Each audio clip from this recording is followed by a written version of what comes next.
Profiter au maximum de ce que l'on aime, c'est important, même si nous savons qu'un jour nos chemins se sépareront. Au sommaire de ce magazine sans tabou, le deuil. Comment le comprendre, le soulager, s'organiser et puis réapprendre à vivre sereinement.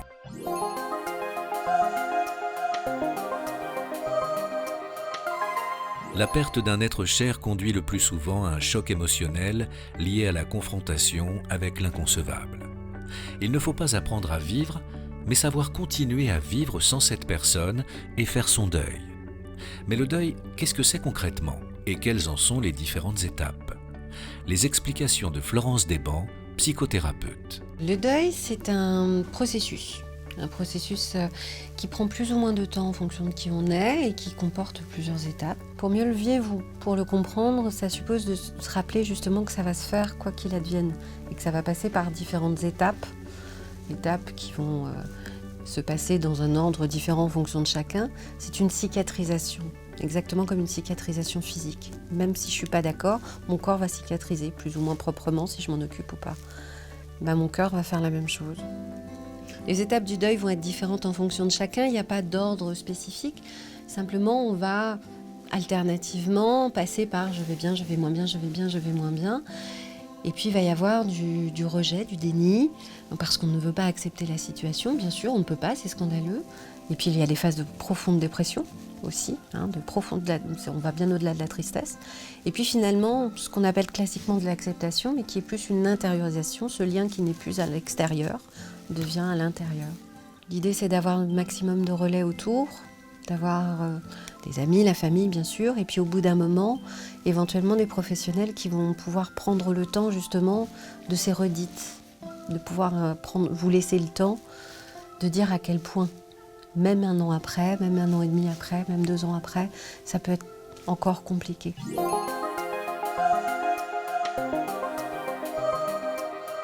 Face à la perte d'un proche et à l'organisation de ses obsèques, nous sommes confrontés à une multitude de décisions à prendre.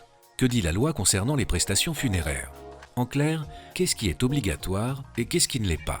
Tout d'abord, si le décès survient à l'hôpital, en maison de retraite ou au domicile, le corps du défunt peut être transféré dans une chambre funéraire pour permettre aux familles de se recueillir dans de bonnes conditions sanitaires. Mais cela n'est pas imposé par la loi. Le défunt peut rester à domicile ou y être rapatrié. S'il portait un pacemaker, celui-ci doit être impérativement retiré. Pour une inhumation comme une crémation, le cercueil est obligatoire. Il doit être équipé de 4 poignées au minimum, d'une plaque d'identité au nom du défunt et d'une garniture biodégradable.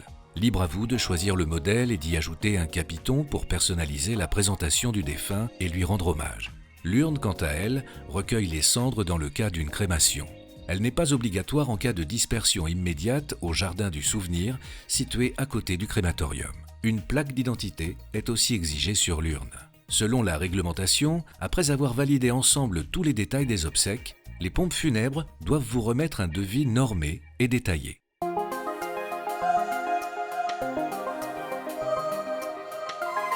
On m'a parlé de soins de présentation et de conservation pour une personne décédée. C'est quoi exactement? Je préférerais que nous parlions de soins de présentation et d'hygiène puisqu'il s'agit uniquement d'une conservation temporaire. Les soins de présentation et d'hygiène consistent à réaliser une intervention physiologique et cosmétique sur les personnes décédées afin qu'elles puissent figurer auprès de leurs proches jusqu'au jour des funérailles. En effet, la technique utilisée ralentit le phénomène naturel de dégradation du corps. Il gomme au maximum les stigmates liés à la maladie ou celles émanant de morts violentes telles que des accidents. De fait, le défunt pourra être présenté dignement et paisiblement. Les endeuillés pourront donc se recueillir sereinement. La mise en représentation du défunt est essentielle dans le bon déroulement du travail de deuil. Elle permet d'accepter la perte et de ne pas rester bloqué dans la phase de déni. Les soins de présentation et d'hygiène ne sont pas obligatoires, sauf dans le cadre de rapatriement dans certains pays du monde.